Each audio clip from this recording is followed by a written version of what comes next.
Hey guys, today I'll be showing you something a little bit different here. I was going to share one of my programming patches with y'all. I thought y'all might enjoy this.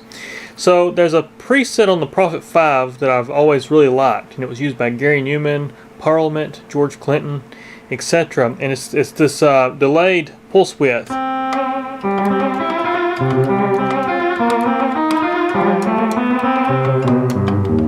you can hear how it sounds. It's just a really nice preset.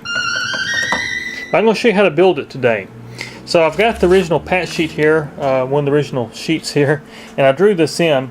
So I'm going to start just by showing you what we'll do first. Is I started with 0 because 0 is just a test patch in the actual programming data for Memorymoog, the factory data.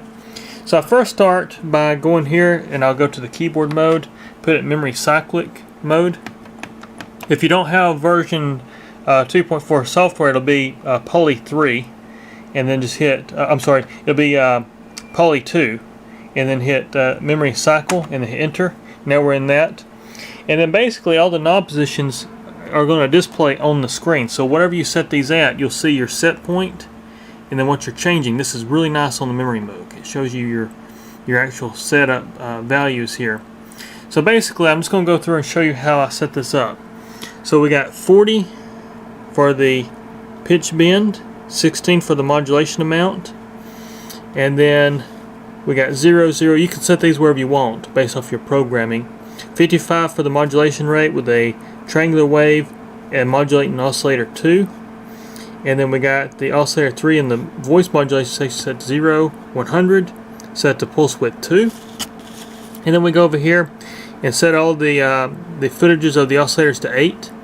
And then oscillator 3 really don't matter because it's turned down, but I put it as a note that you can bring it in because you got an extra oscillator that you don't have on the Prophet 5, so you can have even more fun with this.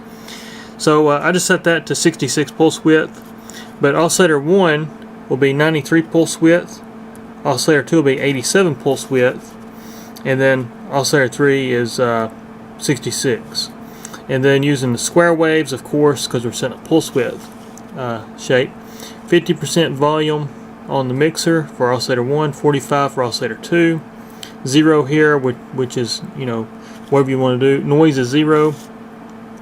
The actual voltage controlled filter is set to track, full track, by turning on the two switches here, that 1/3 and 2/3 switch.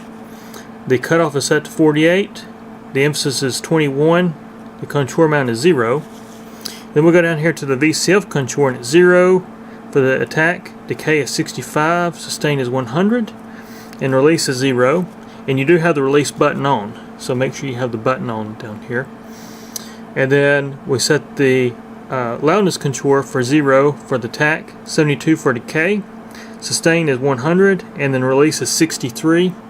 And that gives you the sound which you hear. And as far as the frequency goes, as oscillator 2 and 3, I have those just set to be uniform. And the way you can uniform those, if you're not sure, you can actually hit C5 enter, and it's going to say frequency center. And what that does, that centers these pots through the computer. So you don't have to try to sit here and turn it back. But 48 is typically center position on these pots, is what I found over the years. So 48 would be your unison with fine control, because these have a different resolution, so they're a little bit more sensitive than the other knobs. So that's how you do it, and I just want to take a minute here and show you that. I thought some of you guys might enjoy programming the Prophet 5 patch in your Memorymoog here. But anyways, thanks for watching.